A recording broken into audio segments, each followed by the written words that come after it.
បាទជំរាបសួរបងប្អូនទាំងអស់គ្នានៅក្នុងវីដេអូនេះខ្ញុំនឹងធ្វើការបកស្រាយនៅលំហាត់ទី3ដែលនៅក្នុងលំហាត់ទី3នេះគឺយើងមានសំណួរទាំងអស់8សំណួរប៉ុន្តែសំណួរខ្លះក៏វានៅតាក់ទងជាមួយនឹងសំណួរលំហាត់ទី1ទី2ផងដែរអូខេអញ្ចឹងសំណួរទី1គឺសង់តារាងពិន្ទុសិស្សយើងមិនបាច់សង់ទេយើងសង់រួចរាល់ហើយអូខេទី2កំណត់ក្បាលតារាង header ជួរដេកនិងអត្តលេខជួរឈរឲ្យនៅនឹងថ្កល់មានថាជួរដេក header ជួរដេកហ្នឹងហើយនឹងអត្តលេខជួរឈរគឺនៅនឹងថ្កល់ហើយទី3កំណត់ format នៅក្នុងជួរឈរអត្តលេខជាទម្រង់បែបនេះ ABC 001ទី4កំណត់ format នៅក្នុងជួរឈរថ្ងៃខែឆ្នាំកំណើតជាទម្រង់ថ្ងៃខែឆ្នាំបែបនេះអូខេហើយសំណួរទី5កំណត់ format នៅក្នុងជួរឈរ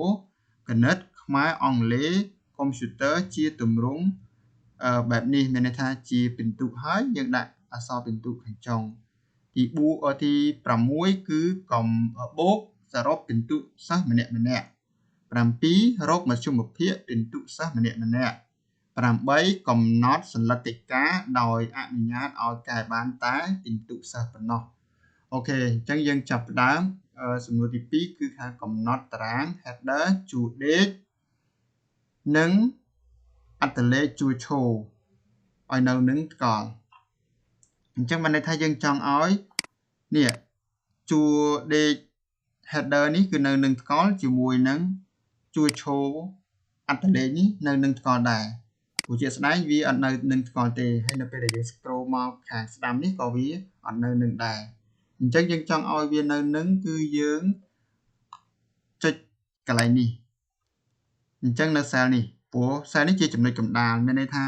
កណ្ដាលនៅជួរដេកនេះផងហើយកណ្ដាលនៅជួរឈរនេះផងអញ្ចឹងយើង select កន្លែងនេះបើយើង select កន្លែងនេះអត់ត្រូវណាព្រោះយើង select កន្លែងនេះមានន័យថាជួរដេកគឺចាប់ពីនេះទៅនេះចាប់ពីជួរនេះគឺវានៅនឹងថ្កល់ហើយតែយើងចង់បានកន្លែងនេះនៅនឹងថ្កល់ទេអញ្ចឹងយើងចុចកន្លែង cell នេះហើយបន្តមកទៀតយើងយកពាក្យថា freeze pane អូខេ freeze pane នេះមកយើងយកពាក្យ freeze pane ខាងលើនេះមកអូខេអញ្ចឹងរួចរាល់ហើយយើង អាចធ្វើការតេស្តបាននេះឃើញយើង scroll ទៅលើអត់អីទេហើយយើង scroll មកខាងស្ដាំនេះក៏អត់អីដែរដូចដែលយើងចង់បានហើយអូខេសំណួរទី2បានបញ្ចប់អញ្ចឹងចូលសំណួរទី3 format កំណត់ format ក្នុងជួរឈរអត្តលេខជាទម្រង់ ABC 001អញ្ចឹងនៅក្នុងនេះយើងអត់ទាន់បានកំណត់ទេអញ្ចឹងយើង select ទីតាំងដែលយើងចង់កំណត់នឹងមកបន្តមកទៀតយើងចូលនៅក្នុង home tab នេះមក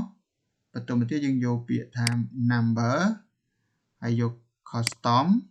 ហើយកន្លែងនេះយើងចង់បានអីគេបើសិនជាវាជាអក្សរយើងត្រូវតែដាក់នៅក្នុងសញ្ញាធ្មេញកណ្ដុរអញ្ចឹងយើងចង់ដាក់ជាអក្សរគឺអក្សរ A B C អូខេបន្តមកទៀតលេខប្រមាណខ្ទង់យើងចង់បានលេខ3ខ្ទង់ត្រូវទេបើដាក់3ខ្ទង់យើងដាក់3មកបើលេខ4ខ្ទង់យើងថែម1ខ្ទង់ទៀតមកតែយើងចង់បានតែ3ទេអូខេអញ្ចឹងបានប៉ុណ្ណឹងអូខេមកអូខេអញ្ចឹងដូចដែលយើងចង់បាននេះ3ខ្ទង់ ABC ហើយលេខ3ខ្ទង់អូខេអញ្ចឹងបន្ទាប់មកទៀតកំណត់ format នៅក្នុងជួរឈរថ្ងៃខែឆ្នាំកំណើតជាទម្រង់លេខបែបនេះថ្ងៃខែឆ្នាំបែបនេះណាអូខេឥ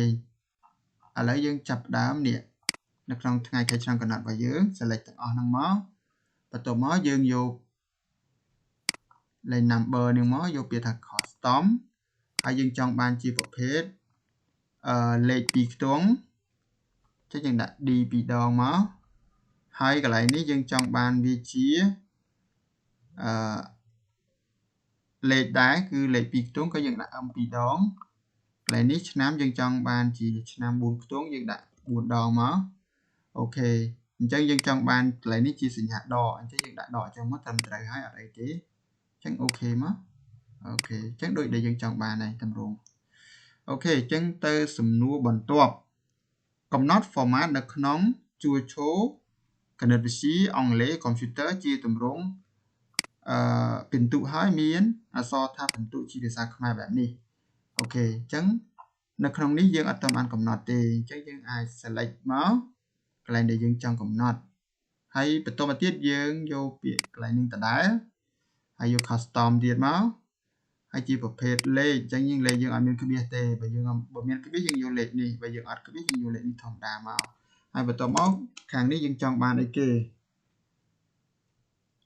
យើងចង់បានជាអក្សរខ្មែរអញ្ចឹងយើងសរសេរអក្សរខ្មែរពិន្ទុហ្នឹងនៅក្នុងសញ្ញា double quote ពិន្ទុអូខេអញ្ចឹងយើងដាក់ពិន្ទុមករួចរាល់ហើយបន្តមកទៀតសំណួរបន្ទាប់បូកសរុបពិន្ទុសិស្សម្នាក់អូខេអញ្ចឹងបូកពិន្ទុសិស្សម្នាក់ពិន្ទុសិស្សយើងមានហើយនេះអញ្ចឹងម្នាក់យើងបូកសរុបមកអញ្ចឹងដើម្បីបូកបានយើងប្រើរូបមន្ត sum sum អញ្ចឹងស្មើ sum បើកវងកញ្ចក់មកអូខេអញ្ចឹងយើង select ទីតាំងសំណួរទាំងអស់មកយើងបូកចាប់ពីគណិតវិទ្យារហូតដល់កុំព្យូទ័រយើង select ឲ្យដល់កុំព្យូទ័រហ្នឹងមកដោយសារវាបានហើយយើងធ្វើការបិទវងកញ្ចក់ធ្វើការ enter មកអូខេអញ្ចឹងពិន្ទុសរុបរបស់យើងគឺស្មើប៉ុណ្នេះអូខេអញ្ចឹងយើងធ្វើការបូកម្ដងមួយក៏បានប៉ុន្តែចំពោះ Excel យើងមិនចាំបាច់អង្គុយបូកម្ដងមួយទេគឺយើងគ្រាន់តែទាញ format វាមកគឺវាបូកឲ្យ automatic នេះអូខេឃើញទេអូខេចប់សំណួរបន្ទាប់រកមធ្យមភាគពិន្ទុសិស្សម្នាក់អូខេអញ្ចឹងរកមធ្យមភាគគឺយើងរកនៅក្នុង average អញ្ចឹងមធ្យមភាគយើងប្រើរូបមន្ត average ស្មើ AV VAER នេះ average អូខេអញ្ចឹងយើង select ទីតាំងទាំងអស់ដូចគ្នាដូចពិន្ទុមិញដែរទេនេះធ្វើពិន្ទុ computer បិទវងកញ្ចក់វិញមកអូខេអញ្ចឹងមធ្យមភាគរបស់យើងគឺស្មើប៉ុណ្នេះយើងធ្វើការអូស rank ទាំងអស់ហ្នឹងមកយើងនឹងបូកឲ្យយើងជាមធ្យមភាគ automatic អូខេចប់សំណួរចូលសំណួរបន្តទៀតកំណត់សញ្ញាកិច្ចការ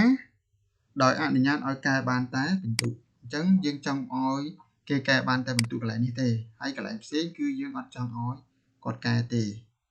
ព្រោះជាក់ស្ដែងឥឡូវយើងចង់កែកន្លែងណាក៏បានដែរដូចថាយើងកែកន្លែងនេះខ្ញុំដាក់ប B កែបានធម្មតាប៉ុន្តែខ្ញុំអត់ចង់ឲ្យគាត់កែទេគឺចង់ឲ្យបានកែតែពិន្ទុទេអញ្ចឹងយើង select ទីតាំងទាំងអស់នេះមកដែលយើងចង់ឲ្យគាត់កែបន្ទាប់មក right click យកពាក្យថា format cell ហើយយើងយកពាក្យថា protection ហើយយើងដោះ tick ចេញអូខេបន្តមកទៀតអត់ទាន់ចប់ទេយើងចូលនៅក្នុង review ហើយយកពាក្យថា protect sheet អូខេអញ្ចឹងកន្លែងនេះយើងដាក់ password មកយើងដាក់ម៉ានក៏បានដែរតែខ្ញុំដាក់1 2 3អូខេអញ្ចឹងវាទាមទារ confirm password ឥឡូវឧទាហរណ៍ខ្ញុំដាក់ password កន្លែងនេះខុស1 2 3 4អញ្ចឹងបើយើងដាក់ខុសវាអត់ឲ្យទេអញ្ចឹងយើងដាក់1 2 3 confirm ភាសាទៀត1 2 3បានវាឲ្យយើងអូខេអញ្ចឹងយើងអាចកែបាននៅកន្លែងនេះឥឡូវឧទាហរណ៍ខ្ញុំដាក់34ហើយកន្លែងផ្សេងបើយើងចង់កែអត់បានទេនេះអូខេអត់បានទេនេះក៏អត់បានដែរនេះក៏អត់បានដូចគ្នាអូខេអញ្ចឹងវីដេអូយើងមានតែប៉ុណ្្នឹងទេសូមអរគុណ